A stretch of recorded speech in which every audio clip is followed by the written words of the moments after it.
noches a los asistentes que han venido puntualmente. En este caso el señor, mis disculpas, porque tenemos el auditorio no tan lleno, nos hubiera gustado un poco más de asistencia, pero por respeto a los que han venido, bien, yo voy a hablar sobre las operaciones con no domiciliados.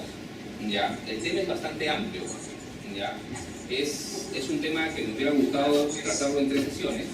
¿Ya? Espero que Nilda me tome la palabra y me pueda programar nuevamente. En esta primera parte, lo que voy a desarrollar es básicamente operaciones. La agenda para esta noche es la siguiente, ¿no? De primer momento vamos a hablar un poco de cómo debemos enfocar las operaciones no domiciliadas, vale decir, identificando la renta de fondo peruana, obviamente, ¿de acuerdo? Es un primer ítem. Un segundo ítem, intereses por créditos, ¿ya? Vamos a hablar un poco de eso también. Dividendos, regalías, asistencias técnicas, servicios digitales, otras actividades, básicamente de manera bastante general, y alguna jurisprudencia que quería compartir con ustedes. Bien, como les decía, nosotros en la firma trabajamos bastante con personas que constantemente están, digamos, profesionales como nosotros, que recién se están comenzando en la vida laboral, ¿no? Y siempre damos una premisa que considero que es válida y me voy a permitir repasar con ustedes esta noche. Cuando estamos frente a una operación con domiciliado, lo primero que deberíamos distinguir es si efectivamente hay renta de fuente peruana, ¿ya? Y sucede bastante también cuando nos llaman y nos consultan, ¿no?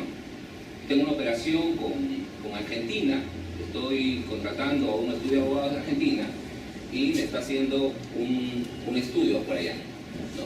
¿Qué tasa le aplico? Es lo primero que preguntan los clientes. ¿Qué tasa le aplico? Y en realidad, lo que debería pasar es, deberíamos detenernos un poco y pensar si efectivamente hay una renta de fuente peruana anual. Es lo primero. Es el paso número 1, con operaciones con renta de fuente, perdón, con no domiciliados, es identificar si efectivamente hay una renta de fuente peruana. ¿De acuerdo? Esa es mi primera intención. Después, obviamente, vamos a entrar de qué tipo de servicio es, ¿de acuerdo? Y las tasas que vamos a aplicar. Bien. ¿Y cómo podemos clasificar las rentas de fuente peruana? Pues bien, tenemos, digamos, 3 grandes grupos de rentas de fuente peruana. El tema de los servicios, que duda cabe que es lo que más dolor de cabeza nos da, ¿de acuerdo? Identificar efectivamente qué tipo de servicios, frente a qué estamos.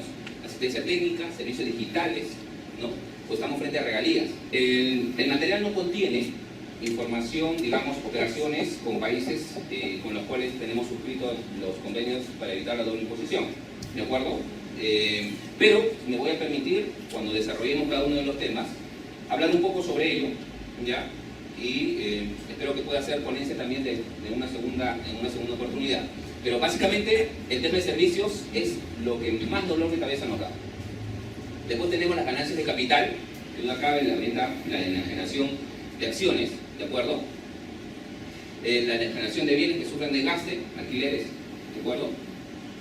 Ganancias y rentas de capital debería ser el título apropiado. Técnicamente estamos hablando de ganancias y rentas de capital. Y otros, los intereses, colocación de utilidades o utilización de capitales en el país, los intereses, lo que pagamos, dividendos, ¿de acuerdo? Lo que reportamos a la casa matriz o al inversionista que puso la empresa en el Perú, ¿de acuerdo?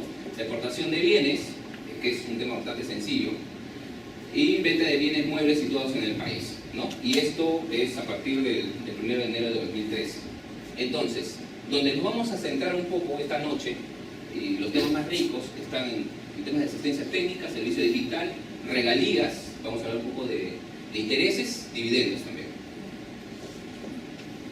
Ok, había dicho que inicialmente cuando tenemos una operación con sujetos no domiciliados, identificamos si esta operación me está generando renta de fuente peruana y posteriormente me voy al artículo 56 donde están todas las tasas aplicables para efectos de hacer la retención. ¿De acuerdo? Entonces, ojo aquí, que esto está pensado para operaciones con sujetos, ya, con personas jurídicas no domiciliadas, no personas naturales. ¿De acuerdo? Entonces, estas son las tasas. Por intereses, 4.99, sujeto a ciertos requisitos. Servicios digitales y regalías, 30%. Dividendos y otras formas de distribución, 4.1. Asistencia técnica 15, en la medida que se cumplan ciertos requisitos y estemos dentro de un límite, ¿de acuerdo? Que lo vamos a ver ahora. Y otras rentas, de manera general, 30%. Vamos a entrar primero entonces a desarrollar el tema de intereses por créditos externos. De primera intención, cuando nosotros queremos hacer la evaluación con operaciones con sujetos no domiciliados, todas las rentas generadas por estos sujetos van a estar contenidas en los artículos 9, 10 y 11 de la Ley del Impuesto a la Renta. ¿De acuerdo? Lo primero que yo hago al momento de identificar si la renta va a ser materia de evaluación por nuestra legislación es alocarlo en los artículos 9, 10 y 11. Si no están ahí, se acabó el análisis. ¿De acuerdo?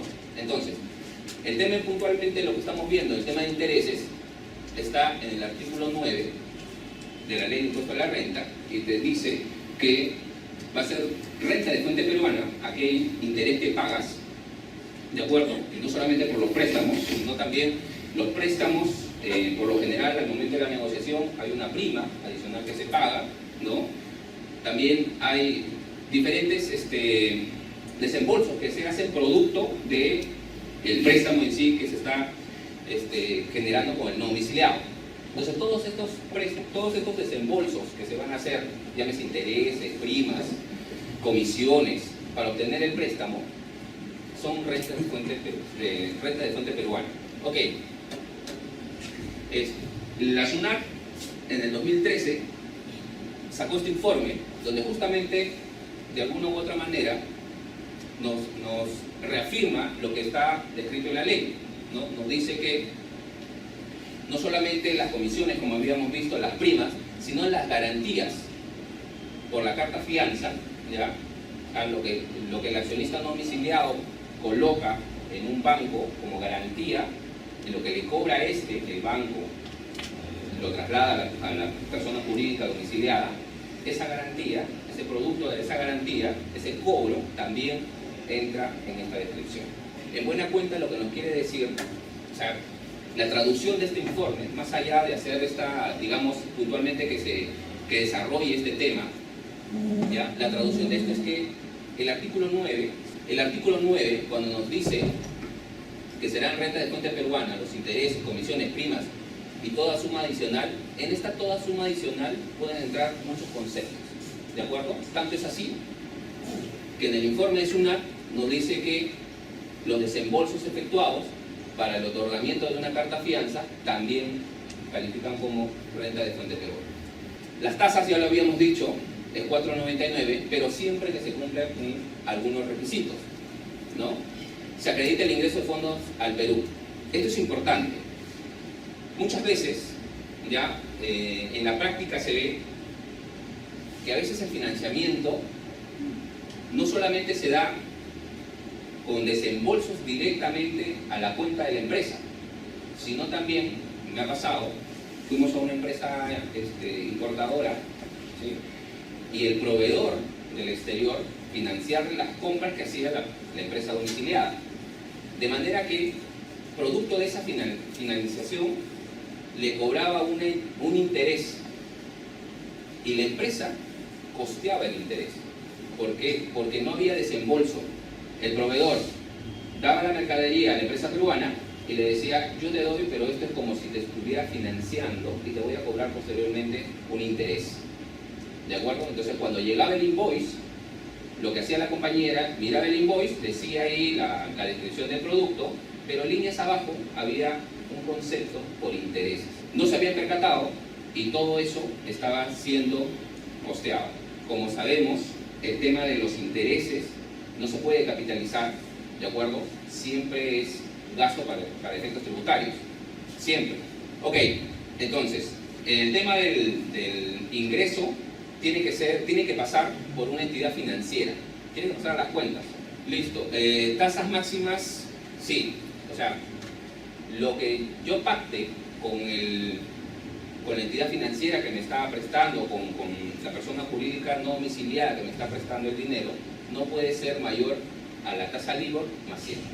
Antes había otra tasa, la Prime, pero ahora todo es LIBOR más 100. ¿De acuerdo? Dice, destinado a cualquier finalidad relacionada al giro del negocio o actividad grabada. ¿qué duda cabe, no? Si yo me presto dinero, para efectos de que el interés ya de por sí sea un gasto deducible, ¿sí?, tiene que estar destinado a actividades, obviamente, grabadas con el impuesto a la renta.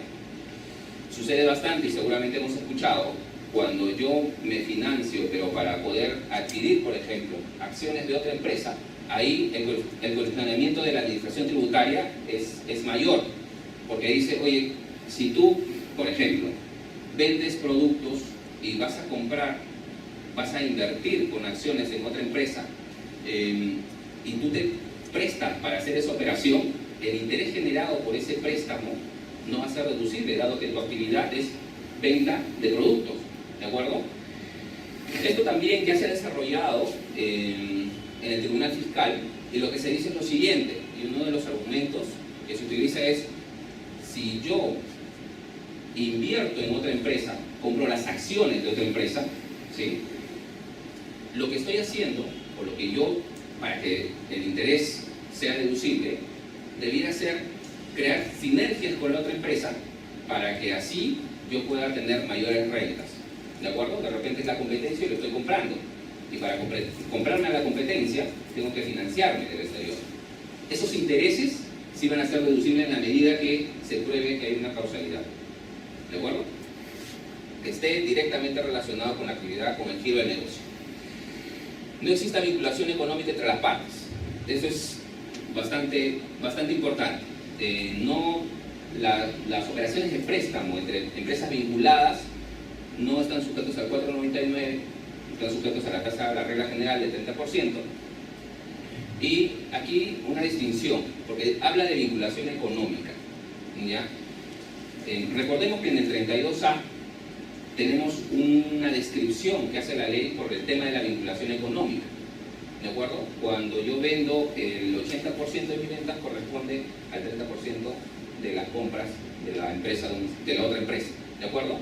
Entonces, por ahí creería que la vinculación que habla el artículo 9 no está referido no solamente a la vinculación accionarial, sino también a esa vinculación que está descrita en el 32A de la ley del impuesto a la renta, ¿de acuerdo?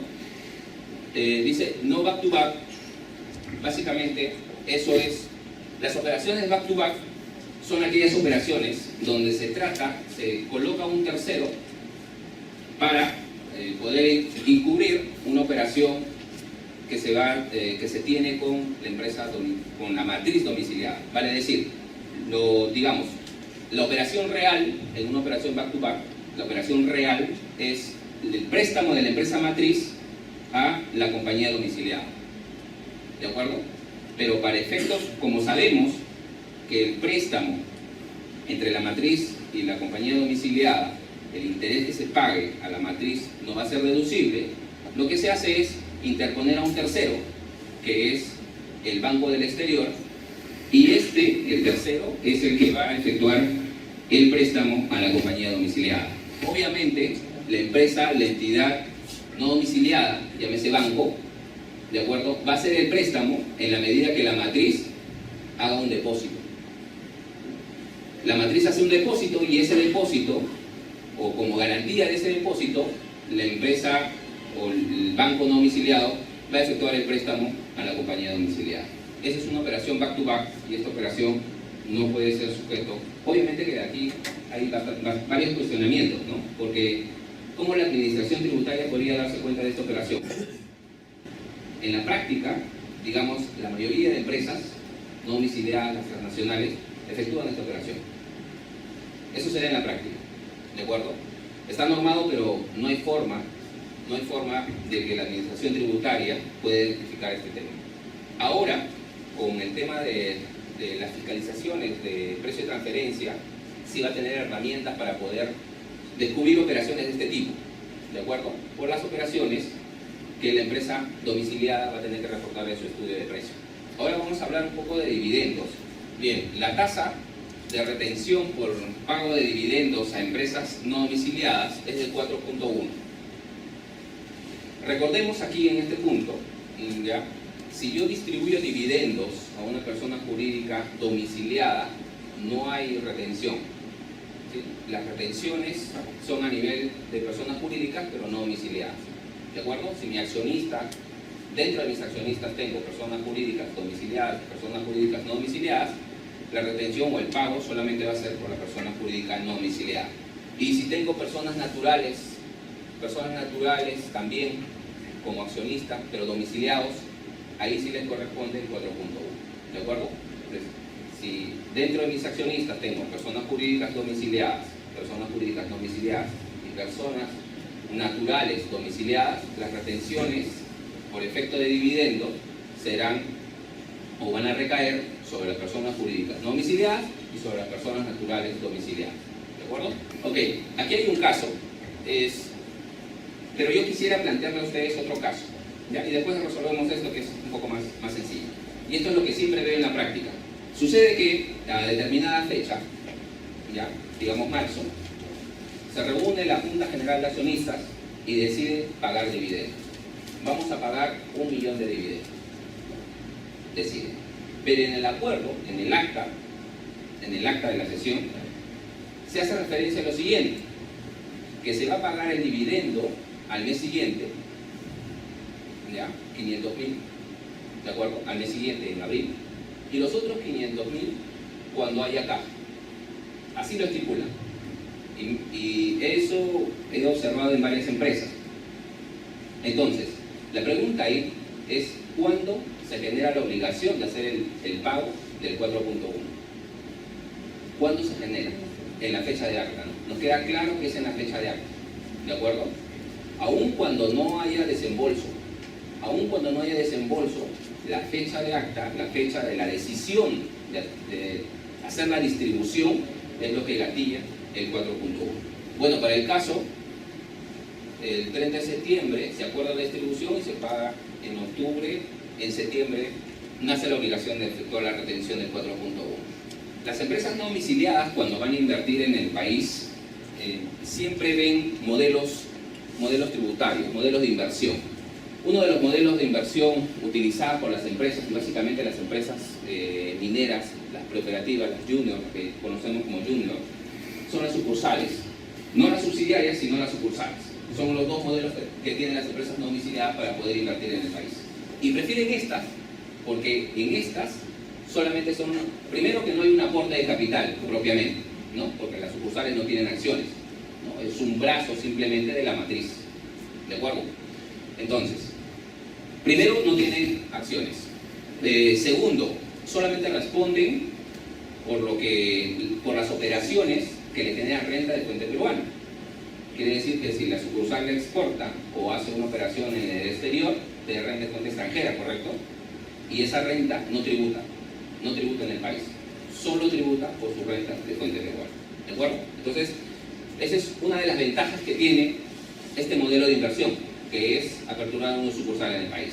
Si vemos el lado, digamos, negativo de escoger este modelo de inversión, es justamente este tema, el 4.1 por el tema de dividendos. Ahora, habíamos dicho de que si una empresa no domiciliada invierte en el país y lo invierte a través de este modelo sucursal, no hay acciones, ¿correcto? Y como no hay acciones, no hay propiamente dividendos, porque el no domiciliado no es un inversionista, ¿de acuerdo? Entonces, la norma establece de que se va a presentar una figura, una presunción de distribución de dividendos al momento de la declaración de la DJ anual. Con la presentación de la declaración jurada anual, se presume que se ha hecho una distribución de dividendos. Por lo tanto, se tiene que pagar el 4.1 sobre el resultado. ¿Sí? Ahora, esto ha sido materia de fiscalización y han habido toda una, digamos, la administración tributaria ha salido a las calles a fiscalizar justamente esto, el 4.1, ¿de acuerdo? Por el tema de sucursales. ¿Y por qué ha salido? Porque, recordemos aquí un tema, las sucursales al momento de la determinación de la renta, en todo caso, ahora vamos a ver un informe de SUNAT, pero antes del informe de SUNAT Aquí había varias dudas con respecto a cómo determinar el 4.1 en las sucursales. Cuando se trata de empresas domiciliadas, personas jurídicas domiciliadas, sí se tiene claro cuál es la utilidad a distribuir, ¿de acuerdo? Ahí resulta bastante claro cuál es la utilidad a distribuir. Pero cuando se trata de sucursales, la norma solamente habla de renta neta. Entonces, antes de la emisión del informe, que ahora vamos a ver, es reciente el informe de SUNAT, la primera cuestión era ¿cuál es la base para efectos del cálculo del 4.1 en las sucursales? ¿Es base contable o base tributaria? Y lo segundo era si podíamos o no podíamos compensar las pérdidas generadas en ejercicios anteriores. SUNAT ya se ha pronunciado sobre el tema, ha sacado este informe, y en base a este informe es que ha salido a las calles a hacer verificaciones, a requerir, a emitir esquelas, cartas, para verificar esto. ¿Qué sucede? SUNAT ya se ha pronunciado y ha dicho que la base de cálculo para el 4.1 de las sucursales es la renta neta. La renta neta, ojo, la renta neta está a nivel utilidad contable, adiciones, deducciones, renta neta, y las pérdidas no se computan. ¿De acuerdo? Entonces las pérdidas no entran para efectos del cómputo. Ok, pero aquí también hay otro tema.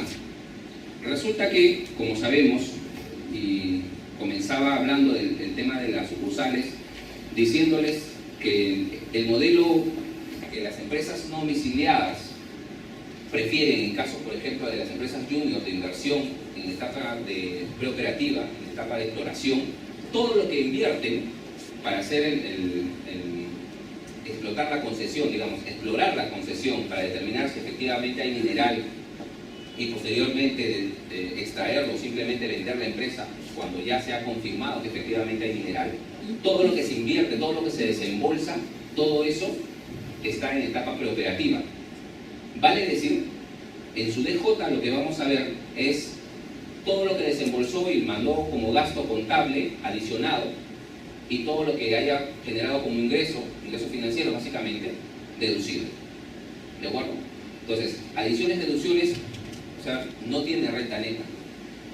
El problema está en la diferencia de cambio, porque como sabemos, la diferencia de cambio es un resultado tributario. Y entonces es este resultado tributario, el año pasado, hace 2 años atrás, es lo que está dando dolores de cabeza a estas empresas que han invertido bajo este modelo. ¿Por qué? Porque les ha salido ganancia. Entonces ellos dicen, estoy en etapa de exploración, no tengo ventas, no tengo facturación. ¿Y cómo es posible que por la diferencia de cambio tenga que realizar pagos a cuenta y tenga que pagar el impuesto a la renta asociado a esa ganancia por diferencia de cambio?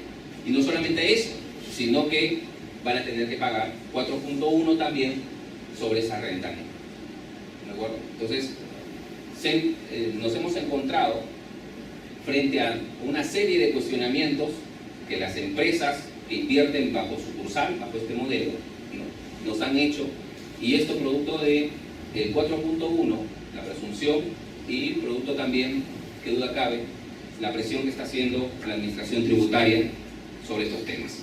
Ok, ahora vamos a hablar un poco de las regalías. Bien, las regalías son la contraprestación de la cesión de programas de instrucción para computadora, software y por la información relativa a la experiencia industrial, comercial, científica. ¿Qué debemos entender como regalías? Si yo compro un software y este software solamente lo voy a utilizar en mi empresa, o lo voy a compartir con las empresas del grupo, ¿de acuerdo? Pero no voy a poder explotarlo, vale decir, hacerle modificaciones o comercializarlo como tal, entonces no estoy frente a una regalía. Lo que tengo es un producto, es un bien, entre comillas, ¿no? Es un intangible, ¿de acuerdo? La regalía está pensado en si yo puedo explotar económicamente al intangible, vale decir si puedo reproducirlo, si Si yo tengo los derechos patrimoniales del intangible y puedo reproducirlo, entonces estoy frente a una regalía. Si no puedo hacer eso, estoy comprando un bien, un enlatado. Los paquetes informáticos, ¿no? El Windows, eso es un enlatado. Pago de la licencia de eso, no me genera una regalía. La compra de ese enlatado es un bien, es como si comprara un libro, ¿de acuerdo?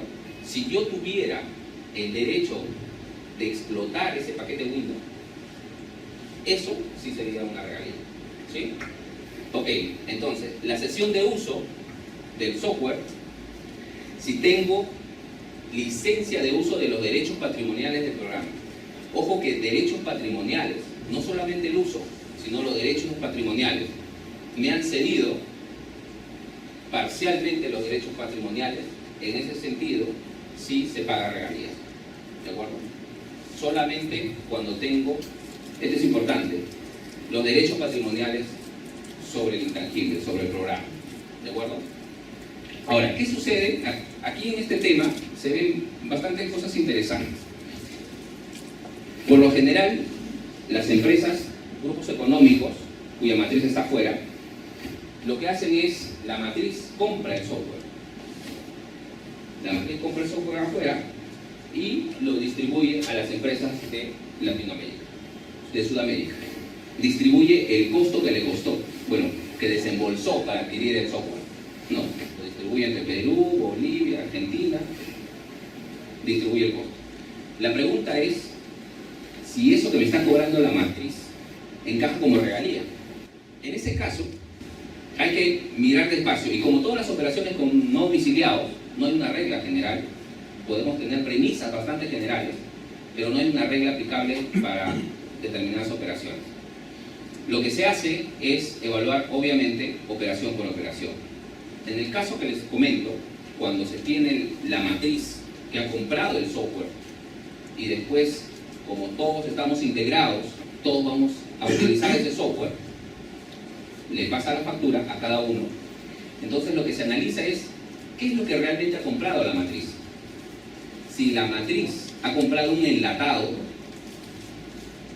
es decir, el Windows, por ejemplo, y lo ha compartido con Perú, con Argentina, con las empresas del grupo, ahí está comprando un bien, la conclusión de hace un momento. No hay regalía. Pero si la matriz ha comprado los derechos patrimoniales del software, y eso es lo que me está facturando, entonces también por la parte proporcional configura una regalía. Bueno, no hay regalía cuando la contraprestación corresponda a la cesión definitiva, ilimitada y exclusiva de derechos patrimoniales. Retribuye la adquisición de una copia del programa para el uso personal del adquiriente. Es como comprar un libro, es lo que decía, ¿no? Siempre, si hacemos la analogía, si yo compro un software, si bien es un intangible, si se comporta como un bien, dejó de ser regalía, ¿de acuerdo? Es la mejor manera de identificarlo. En estos casos se entenderá configurada una enajenación, qué duda cabe, ¿no? Están vendiendo solamente el programa. Aquí básicamente, este es un informe también nuevo de este año, pero un poco va en la línea de lo que habíamos conversado ya. Y aquí me habla de un concepto de software estándar, ¿no? Si yo compro un software estándar, ¿de acuerdo?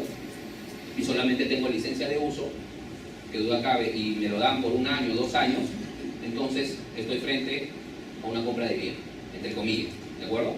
Si bien es un intangible, se comporta como tal, como un bien. Este es otro informe, y justamente lo que les estaba comentando en su momento, ¿no?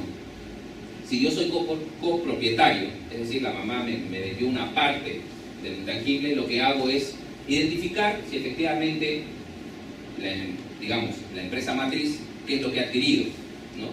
Si ha adquirido realmente un software o los derechos patrimoniales o simplemente el derecho de uso. ¿Ok? Aquí hay una operación donde dice se adquiere cierta cantidad de licencias de uso de un software para que lo utilice alguno de sus trabajadores. Este caso es donde la empresa canadiense adquiere licencias de uso para que la empresa domiciliada pueda ingresar al programa, ¿de acuerdo? Entonces aquí se pregunta si efectivamente el pago que se está haciendo a la empresa canadiense, ¿es renta de fuente peruana o no?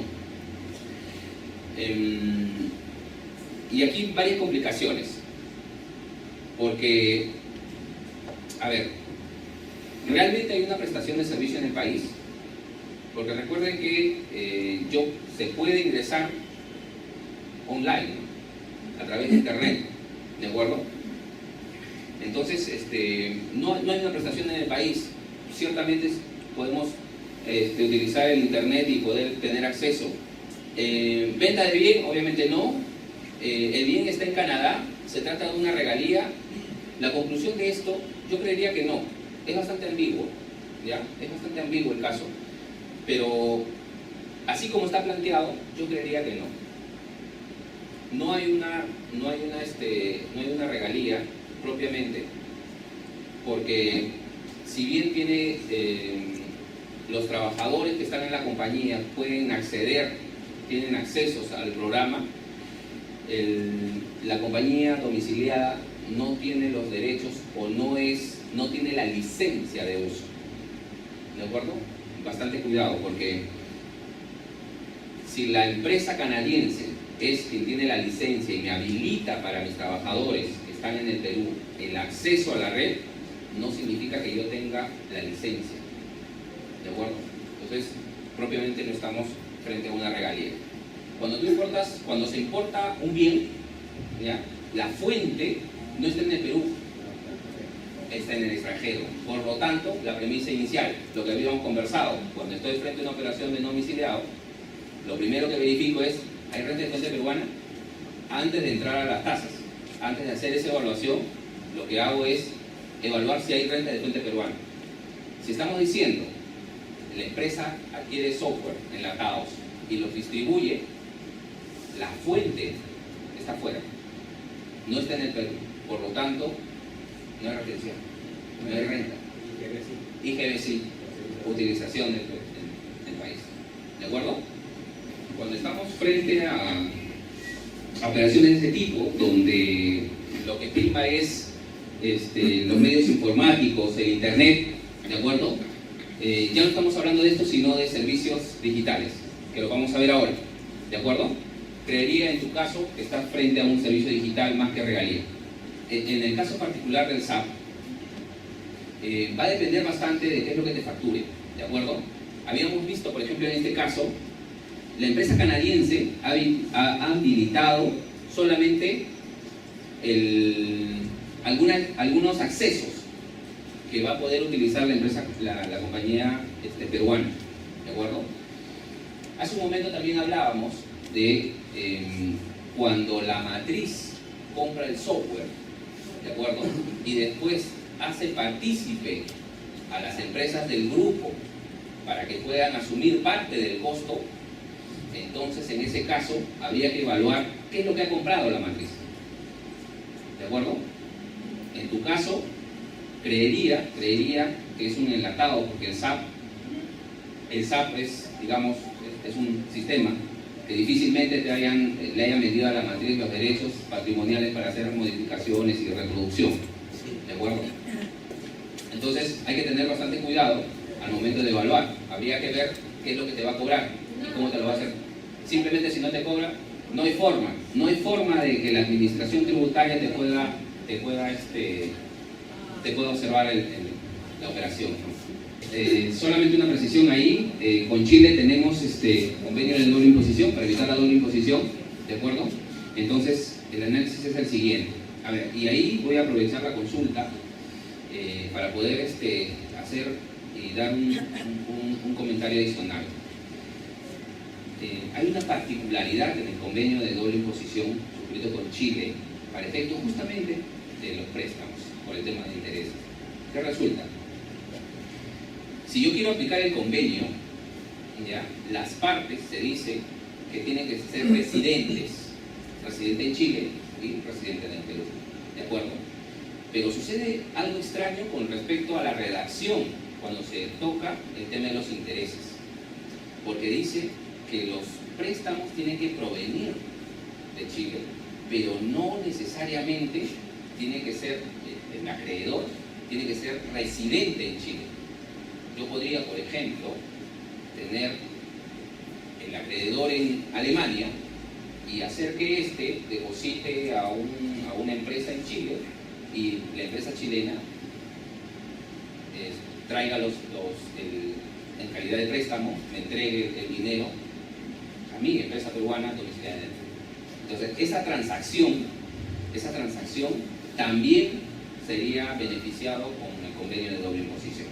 ¿De acuerdo? Esa es una particularidad que está redactado así y muchas veces lo utilizan justamente, no necesariamente cuando el acreedor es residente chileno, sino utilizan como puente a Chile para poder traer capitales a Perú, ¿no? Ok, en el caso puntual, cuando yo pago intereses a la empresa chilena, hay una retención de 15% que se tiene que hacer, ¿de acuerdo? Una retención de 15% que se tiene que hacer. Ahora, solo hay un comentario adicional. El CDI habla de tasas máximas, ¿ya? Máxima de 15%. Recordemos algo. La tasa de interés es 4,99, ¿verdad? Pero 4,99 no se aplica a empresas vinculadas, ¿de acuerdo? Tu empresa es vinculada. ¿Ya? Entonces, ¿qué sucede? Si yo tengo un préstamo con una empresa chilena, el CDI me dice que la tasa máxima que puedo aplicar es de 15%. Si quien me prestó no fuera una empresa vinculada, como la tasa máxima es de 15, mi legislación dice que aplico 4,99, por lo tanto aplico 4,99. Pero como la empresa que me está prestando es una vinculada, la legislación peruana dice que se debería aplicar 30, pero como tengo el convenio de doble imposición, aplico solamente 15. Entonces, la tasa que corresponde aplicar como retención es de 15%. ¿Ya? Ahora, con respecto al comprobante de pago, SUNAT y el Tribunal Fiscal varias veces ya se han pronunciado, reiterada jurisprudencia sobre el tema, de que cuando una empresa no domiciliada me presta un servicio, en este caso servicio de financiamiento, no es necesario el comprobante de pago con las características que nosotros conocemos, de acuerdo al reglamento de comprobantes de pago.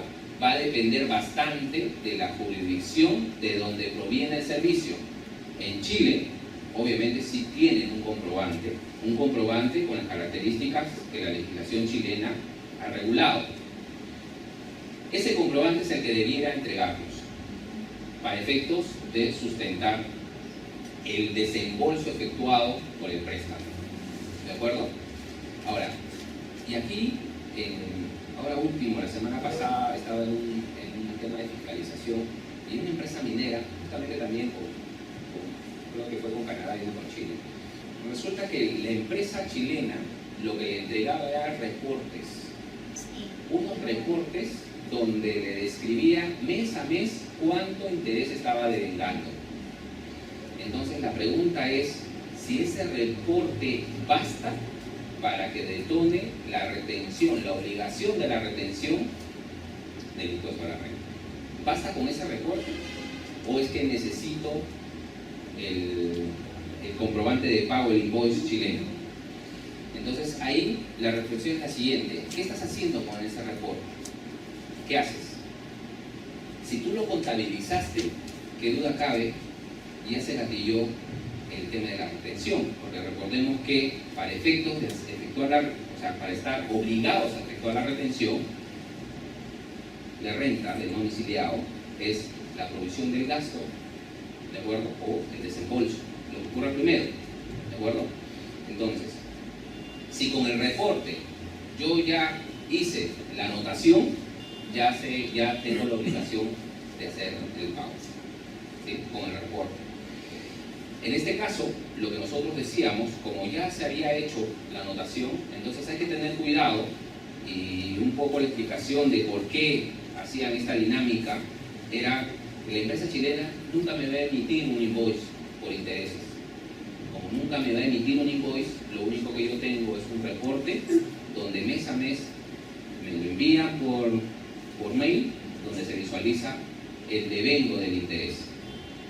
Entonces, con ese devengo es que se hace el pago. Ahora, y ya alejándonos un poquito, pero para poder completar la figura, ¿y qué pasa con el IGB? Porque nos queda claro, con la anotación del gasto por intereses, tengo la obligación de la retención. ¿Y el IGB? El IGB, para pagar el IGB por la utilización de servicios prestados por no domiciliados, el comprobante o el documento que me emiten tiene que estar anotado en el registro de compras o se haya efectuado el pago, lo que ocurra primero, ¿de acuerdo? Y en mi caso particular, el que les comentaba, la anotación de este reporte también se hacía en el registro de compras, con lo cual también había la obligación del pago del IGB. Y cosa curiosa, no se pagaba nada, hasta ahora tienen una deuda ahí con el acreedor. ¿Ok?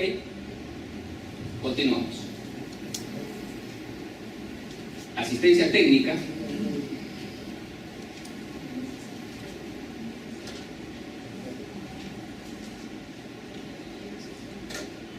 ¿Qué duda cabe?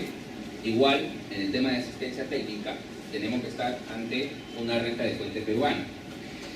Pero aquí, cosa curiosa, porque nosotros hace un momento estábamos diciendo, lo más importante es ver si efectivamente hay una renta de fuente extranjera, perdón, renta de fuente peruana, ¿de acuerdo? Y en el caso que conversábamos de los software, decíamos, si yo importo los software, no hay pago de retención alguna, porque la renta no está producido en el país. Creo que ahora ya ese tema ya está superado, ¿no? No sé cómo hacemos, esperamos o creo que avanzamos un poquito.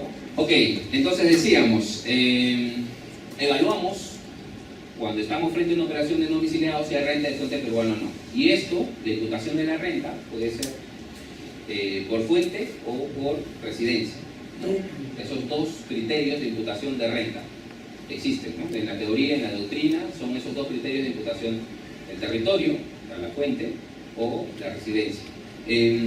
Hasta ahora lo que hemos visto básicamente es la fuente, ¿no? ¿Dónde está generándose la renta? Para efectos de evaluar si hay o no hay retención, ¿sí?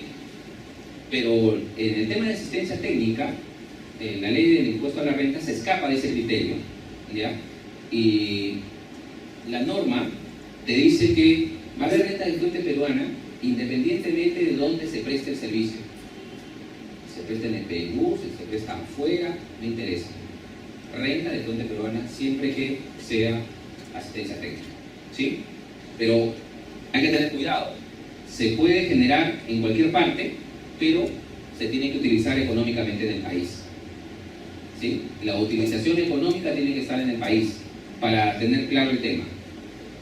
Si yo quiero invertir en el mercado argentino, por ejemplo, lo más sensato es que yo inicialmente haga un estudio de mercado en Argentina, ¿correcto?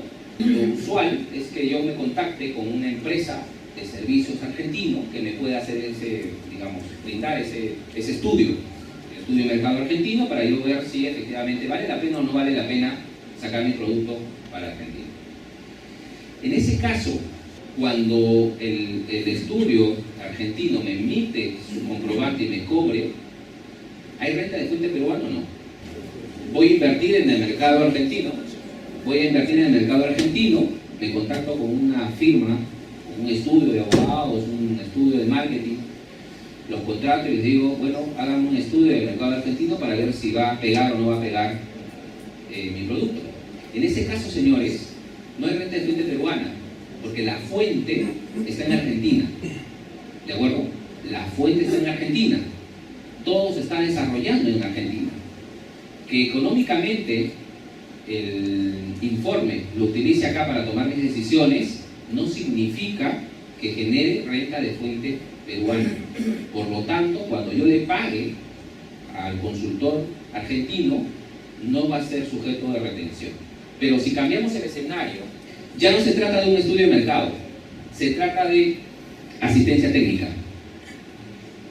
Un consultor argentino me está prestando un servicio de asistencia técnica que íntegramente lo está prestando en Argentina. Lo único que me está entregando es un informe.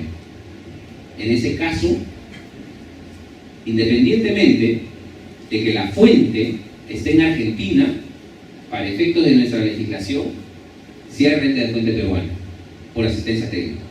¿Queda claro el concepto? Esa distinción es la que tenemos que tener en cuenta cuando estamos frente a un servicio de asistencia técnica. ¿De acuerdo? ¿Ok? Decimos entonces que asistencia técnica es un servicio independiente, ¿no?, donde el prestador se compromete a proporcionar conocimientos especializados necesarios en el procedimiento productivo, comercialización, de prestación de servicios o cualquier otra actividad realizada por el usuario. ¿Ok? Aquí está el know-how. El know-how no forma parte de la asistencia técnica, ¿no? O sea, si me facturan por know-how, no está acá. Todo aquello que me permita a mí poder hacer más eficientemente mi proceso productivo, prestar los servicios, ¿de acuerdo? Todo eso califica como asistencia técnica. Además, la asistencia técnica considera también otros servicios, como servicios de ingeniería, investigación y desarrollo de proyectos, asesoría y consultoría financiera, y esto básicamente a entidades financieras. No se considera como asistencia técnica la contraprestación pagada a trabajadores del usuario, su contrato de servicio. ¿Qué pasa si yo contrato a la empresa argentina, ya en el mismo supuesto, ¿no?, y los señores vienen? La empresa argentina envía a sus trabajadores y hacen un trabajo aquí, en el Perú. El pago que yo haga a los trabajadores argentinos, esa no configura asistencia técnica, ¿de acuerdo? Esa no configura. Los servicios de marketing y publicidad, las informaciones sobre mejoras, perfeccionamientos y otras novedades relacionadas con patentes de inversión, procedimientos patentables y similares. Ojo que perfeccionamientos y novedades relacionadas con patentes de invención. Aquí les decía que el know-how no se puede patentar, ¿de acuerdo? El know-how, la experiencia en hacer algo no se puede patentar. Por eso es que decimos que no está dentro de la definición de asistencia técnica. Las actividades que se desarrollan a fin de suministrar las informaciones relativas a la experiencia industrial, comercial y científica, la supervisión de importaciones. Bueno, estos no se consideran como asistencia técnica.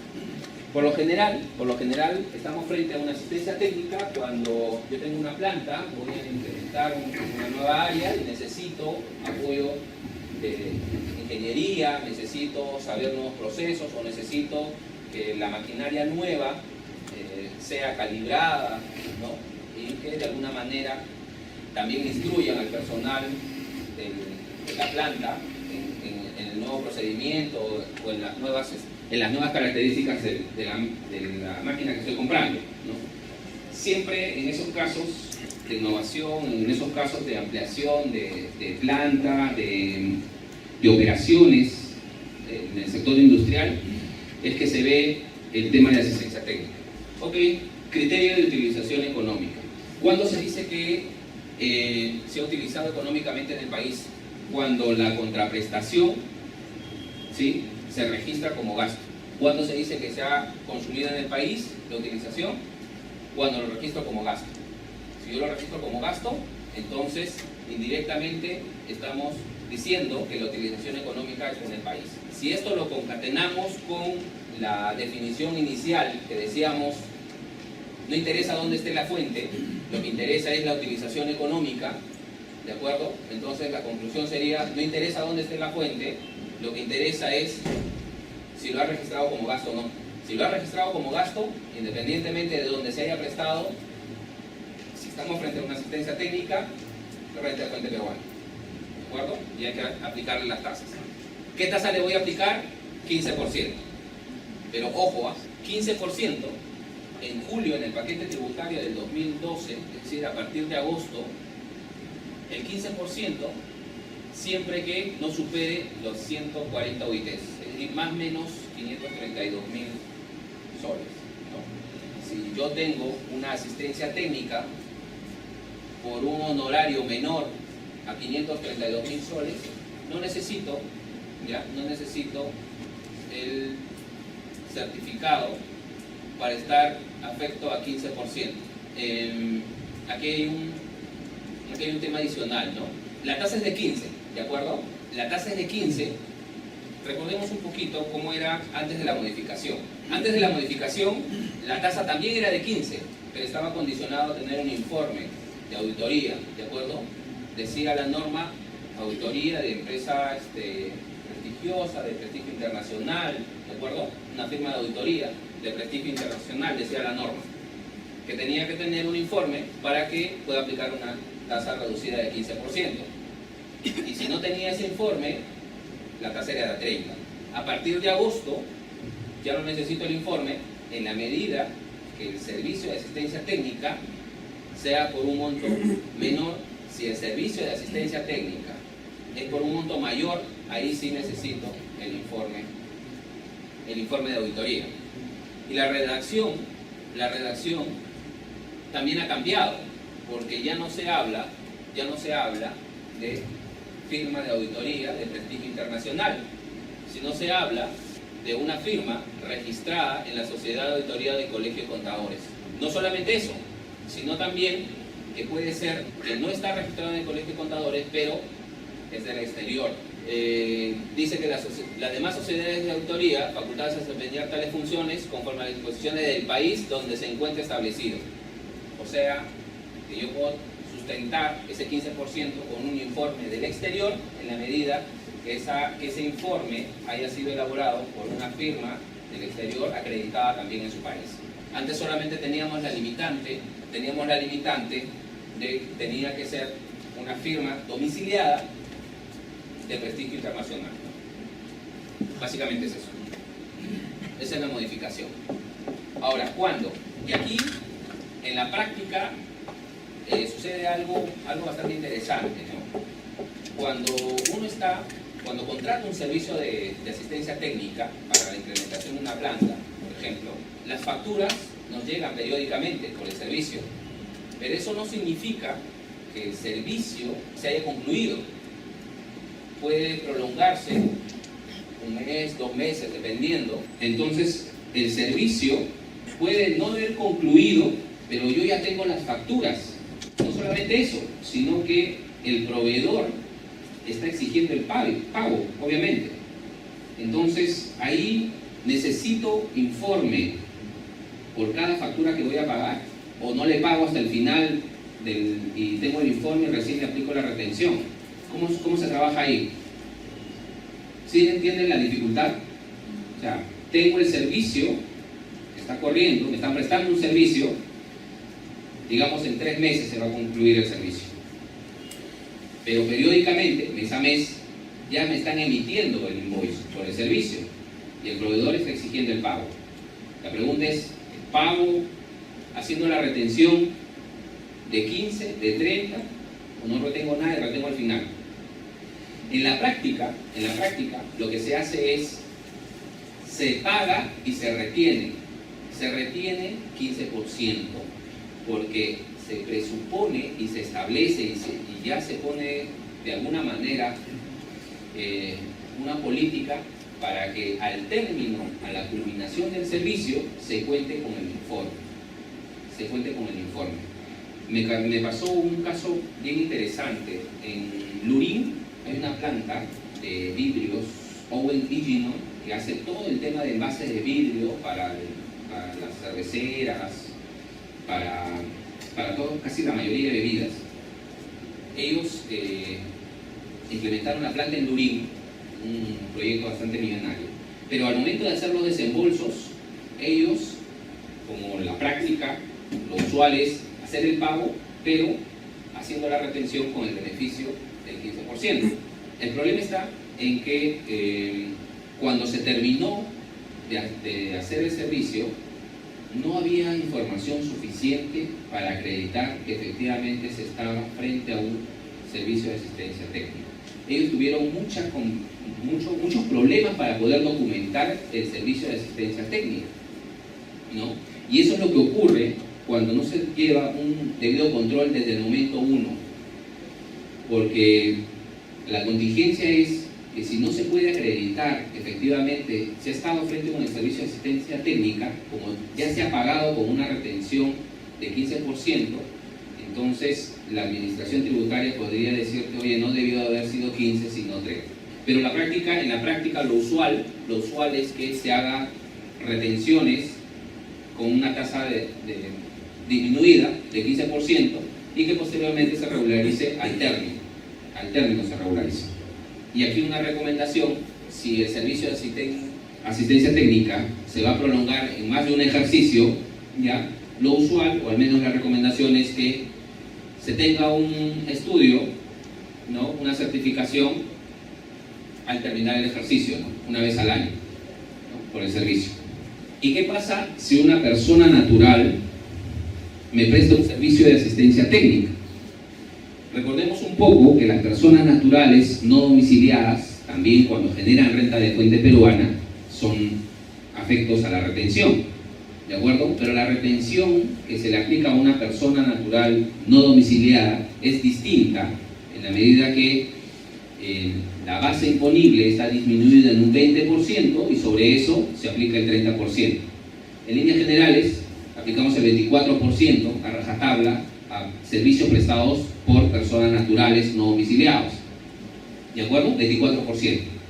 Entonces, la pregunta es: si una persona natural no domiciliada me presta un servicio de asistencia técnica, ¿qué tasa le aplico? ¿15% o 24%? Si no fuera asistencia técnica, no tendríamos duda de que la tasa aplicable sería 24%, por lo anteriormente comentado. Pero como esto es un servicio de asistencia técnica prestado por una persona natural, entonces cabe la pregunta de si aplicamos 15 o 24. Aquí resulta algo curioso. Hay un informe, no está en la diapositiva, pero hay un informe bastante antiguo de SUNAT, es del 2008. Informe de SUNAT 179-2007. Y la conclusión de este informe parece algo jalado de los pelos, porque lo que yo esperaría es que sea una tasa de 15, ¿no? Pero la conclusión de SUNAT es que se aplica 24. O sea, si una persona natural me presta un servicio de asistencia técnica, la tasa aplicable es de 24. Y el razonamiento de SUNAT es como sigue.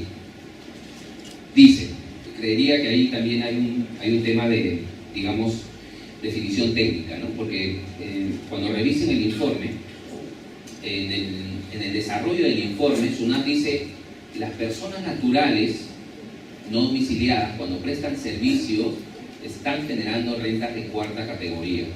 Y como son rentas de cuarta categoría, entonces corresponde hacer la deducción del 20% a los honorarios y sobre el 80% aplicar el 30% que corresponde. Tasa efectiva, 24%. Es lo que dice la administración. El tema pasa porque realmente no estamos en una renta de cuarta categoría, porque técnicamente las rentas de fuente extranjera no se categorizan, ¿de acuerdo? Las rentas de fuente extranjera no se categorizan. Tanto es así que el no domiciliado, las rentas que genera el no domiciliado, por ejemplo, cuando viene un trabajador no domiciliado y entra a planilla, por ejemplo, no es que esté generando renta de quinta categoría. Si un domiciliado lo incorporo a mi planilla, tiene que pasar todavía los 183 días para que se considere domiciliado.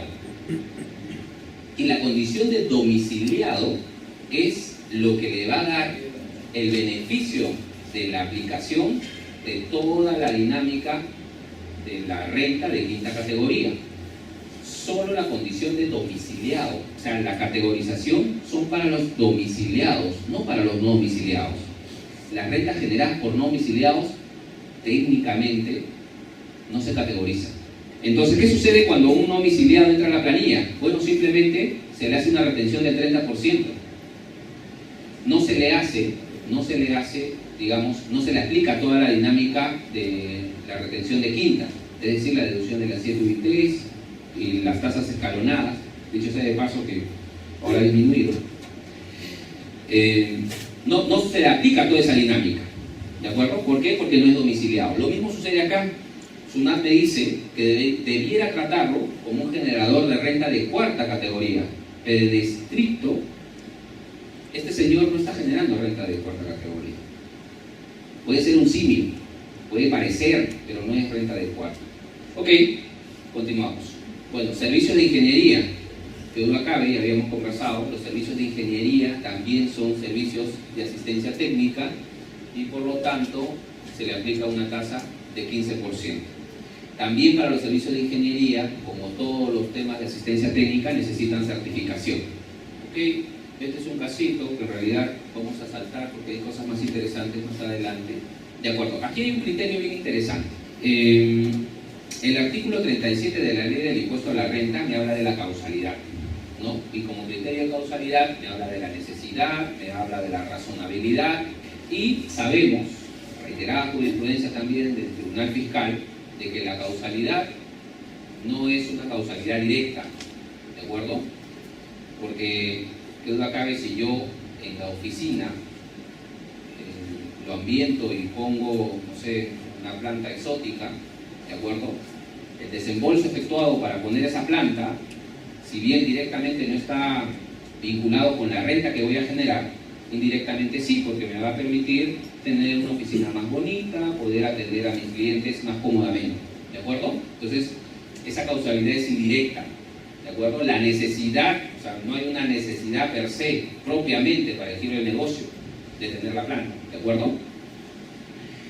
Pero la necesidad que habla, ya, en temas de asistencia técnica, sí tiene que ser directa. O sea, esta necesidad, la necesidad del servicio de asistencia técnica, tiene que ser directa. No puede ser un servicio indirecto, tiene que ser directo. Y nos da esta premisa, ¿no?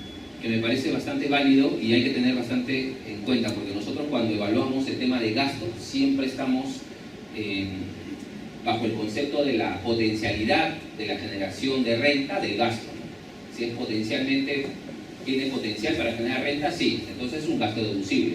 Pero para que este gasto por asistencia técnica sea gasto deducible, la necesidad del gasto tiene que ser directamente relacionada con la generación del ingreso. Hay otro concepto también, el tema de esencial, ¿no? ¿Qué debe entenderse como esencial? Igual, de la misma manera, deberíamos, este informe, con el informe de aquí, si revisan este informe, también hace desarrollo de este informe, porque este es un informe más antiguo, y también tiene la misma conclusión. Necesario, esencial, un servicio esencial, necesario, es aquel, para efectos de asistencia técnica, es aquel que está directamente relacionado con la generación de renta. Bien, esta carta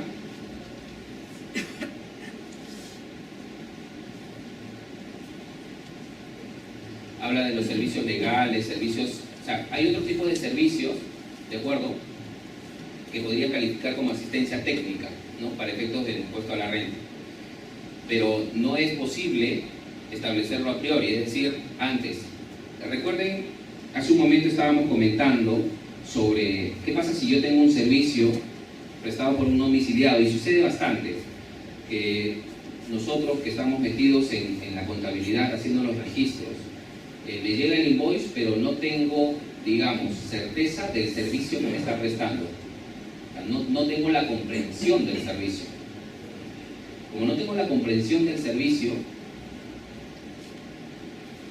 podría tener servicios legales y servicios de asesoría en temas financieros, ¿sí?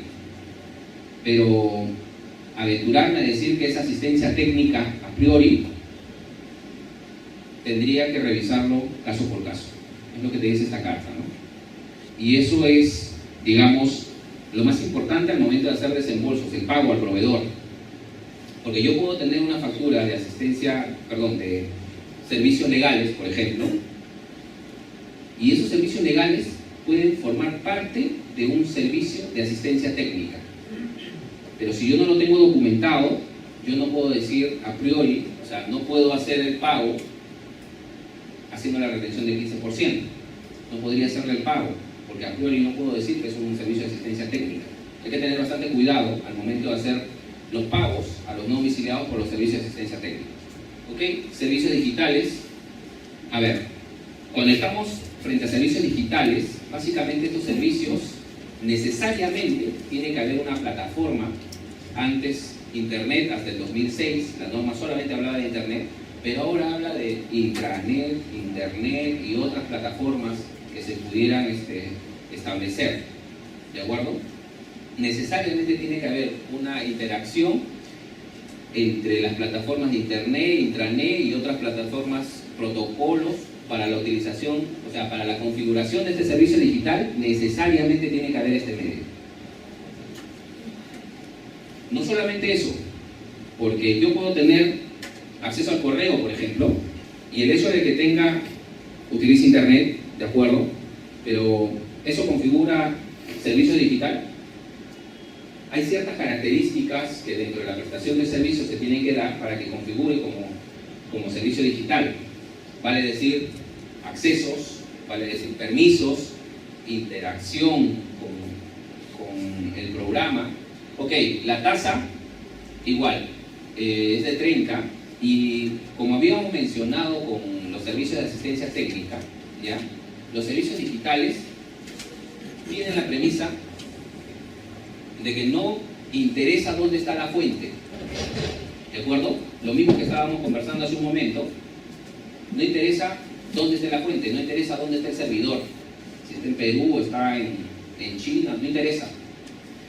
Lo que interesa es la utilización económica y la utilización económica traducido en el registro del gasto. Si la empresa domiciliada registra el gasto, quiere decir que la utilización económica está en el Perú, y si estamos hablando frente a un servicio digital, entonces se tiene que hacer una retención del 30%. Bastante parecido al tema de asistencia técnica. Bueno, esta es la definición del reglamento.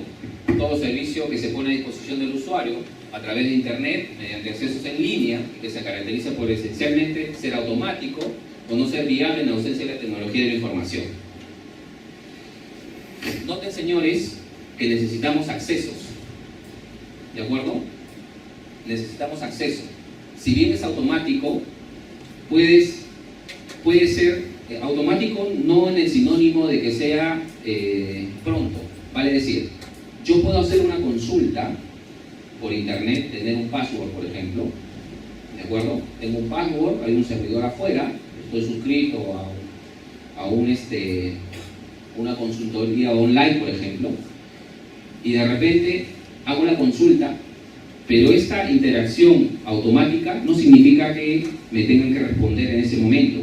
Yo puedo dejar la consulta alojada con mi password, ingreso con mi password, dejo alojada la consulta y seguramente en un tiempo prudente me van a responder, ¿de acuerdo? Eso también es servicio digital. Ok, estas son las características, ¿no? Que habíamos conversado un poco. Servicios prestados a través de internet o cualquier otra red que brinde servicios equivalentes, o sea, no tangible, obviamente no podemos, no es palpable, cuya prestación se hace posible a través de redes de información, que duda cabe, esencialmente automático en el sentido, no es pronto y tampoco hay intervención del ser humano, viable a través de la tecnología y la información, estrecha dependencia de la tecnología. Sin la tecnología no se presta el servicio. Yo tengo un caso donde hay una empresa, bueno, en realidad no es una empresa, es una persona no domiciliada que hace reportajes para una revista prestigiosa aquí, escribe algunos artículos, ¿ya?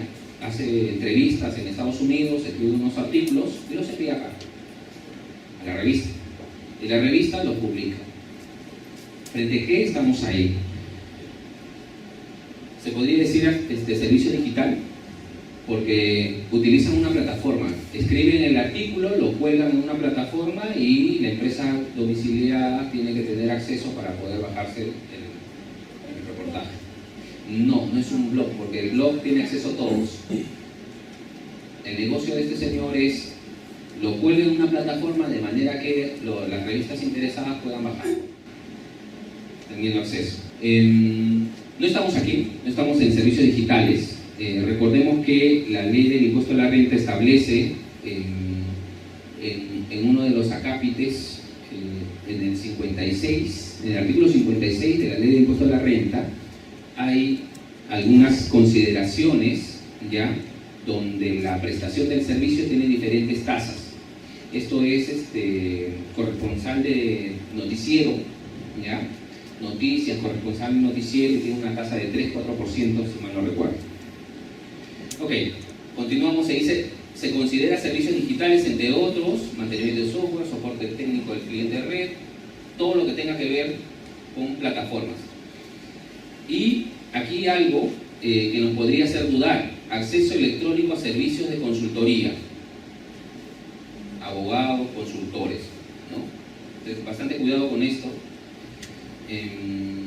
Ahora vamos a ver una jurisprudencia.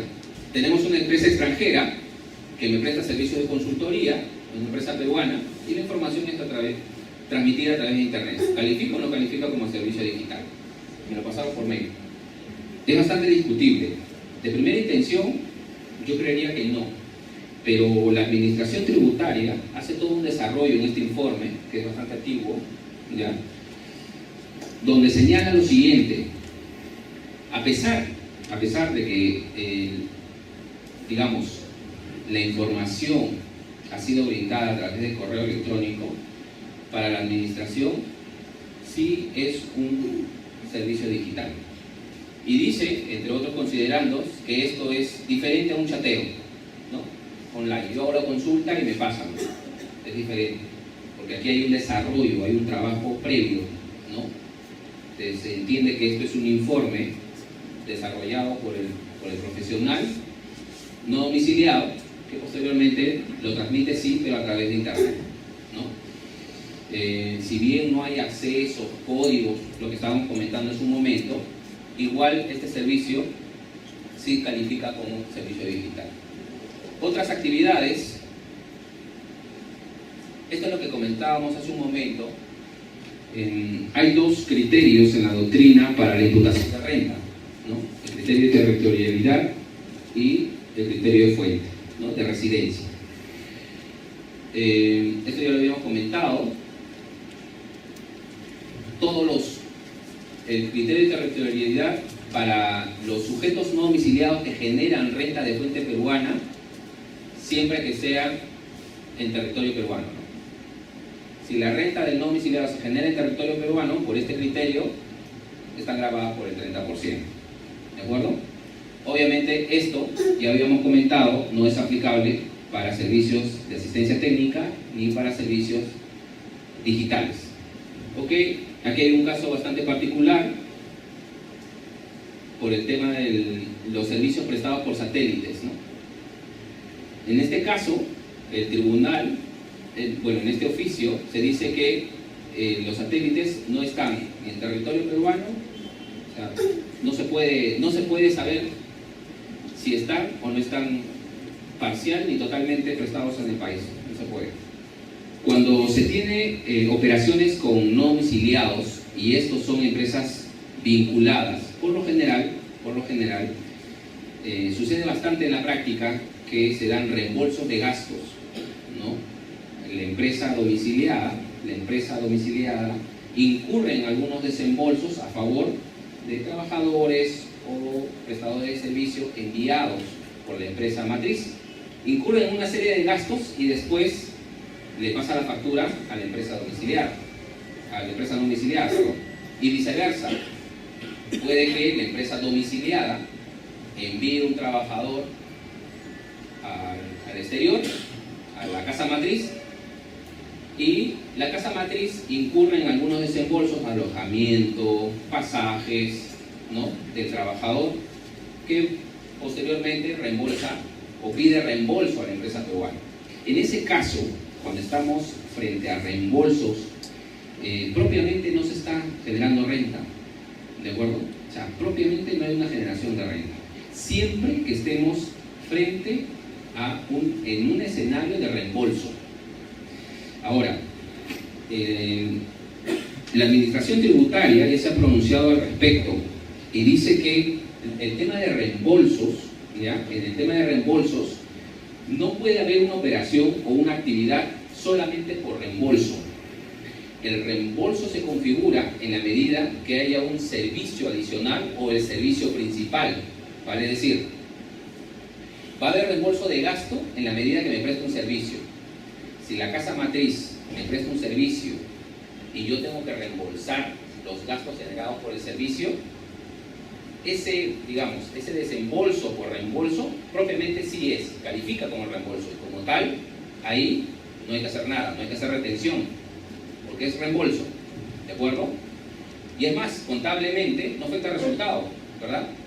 Porque el efecto del reembolso es, yo desembolso, pero después te cobro, ¿de acuerdo? No afecta resultados, o no debiera, contablemente tampoco, si estamos frente a un reembolso, no debiera afectar resultados. Pero, ¿qué pasa? Y ese es el supuesto de este informe. ¿Qué pasa si hay un servicio? Sí. ¿Hay un servicio principal? Sí. Pero es gratuito.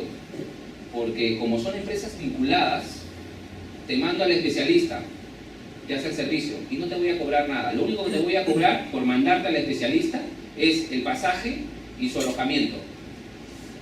Y eso en calidad de reembolso. Y sucede, en la práctica sucede, y sucede bastante. Entonces, en ese escenario, lo que dice la administración tributaria es, un momento, ¿hay un servicio principal? Sí. Entonces, el reembolso es tal, de acuerdo, tiene característica de reembolso, pero por ser gratuito, eso que tú llamas reembolso, en realidad es renta del prestador del servicio. Pero si le hubieran puesto honorarios, y no hubiera sido gratuito, la figura cambia, porque el reembolso no es renta. El reembolso es en una cuenta de balance, sale de una cuenta y entra en la otra. Una cuenta por cobrar, me reembolsan y mando el pasivo. ¿De acuerdo? Ok, entonces, eso es lo que me quiere decir este informe. Esto también se ve en la práctica. ¿Qué pasa si conjuntamente me prestan un servicio? Hay un servicio de servicio digital y hay un servicio de asistencia técnica. O hay un servicio digital, pero hay una parte que no es servicio digital, es un servicio común y corriente, normal. ¿De acuerdo? Entonces, ¿qué hago en esos casos? En esos casos, lo que dice la administración es que se debe discriminar el servicio de asistencia técnica o el servicio digital del servicio que no lo es. ¿De acuerdo? Para que la parte proporcional le apliquemos la tasa de 15 y la parte que no es servicio digital o no es asistencia técnica le apliquemos la tasa de 30. Pero en el caso que no se pueda hacer esa discriminación, va a primar el servicio principal. ¿Cuál es el servicio principal? ¿La prestación del servicio per se o la asistencia técnica? ¿Qué es lo que va? ¿Por qué se ha contratado? Si producto de un servicio, consultoría, hay una partecita de asistencia técnica, pero esta no se puede discriminar, entonces es un servicio de consultoría. Pero si por un servicio de asistencia técnica hay una partecita de consultoría y esta no la puedo discriminar, entonces es un servicio de asistencia técnica. ¿De acuerdo? Ok, y aquí solamente compartir alguna jurisprudencia. Esto ya lo habíamos conversado. Ok, la presunción de la generación de renta de fuente peruana. Si yo digo que no hay una renta de fuente peruana, ya la carga de la prueba, en este caso, ya está o es responsabilidad de la administración tributaria, ¿no? Si yo tengo una operación donde digo que no hay renta de fuente peruana, ¿de acuerdo? Entonces la carga de la prueba, que duda cabe, si la administración quisiera observarme la operación, la carga de la prueba la tiene la administración, ¿de acuerdo? Creo que ahí no hay mayor comentario. Bueno, creo que con esto terminamos. Los impuestos no son gastos deducibles, ¿de acuerdo? Entonces, si asumimos los impuestos, los tenemos que reparar. Pero hay una excepción. El artículo 47 de la Ley del Impuesto a la Renta, el 47, establece lo siguiente: como caso excepcional, cuando se trata de servicios de financiamiento, servicios de crédito, préstamos, pago de intereses, las retenciones las puedo asumir. Es el único caso en nuestra legislación donde un impuesto puede ser gasto deducible. ¿De acuerdo? En el caso, por ejemplo, en tu caso, que tú pagas intereses, si no corresponde la retención, propiamente una retención, es decir, si tú pactaste intereses de 100, pero tu proveedor te dice págame los 100, y tú vas a asumir ese 30, el desembolso que tú estás haciendo es de 130, ¿de acuerdo? Entonces ese 30 de más, solamente por ser una operación de financiamiento, puede ser un gasto deducible. Solamente en ese escenario, bastante particular. En todos los demás casos, si asumo el impuesto de un tercero, en este caso del no domiciliado, no es gasto deducible.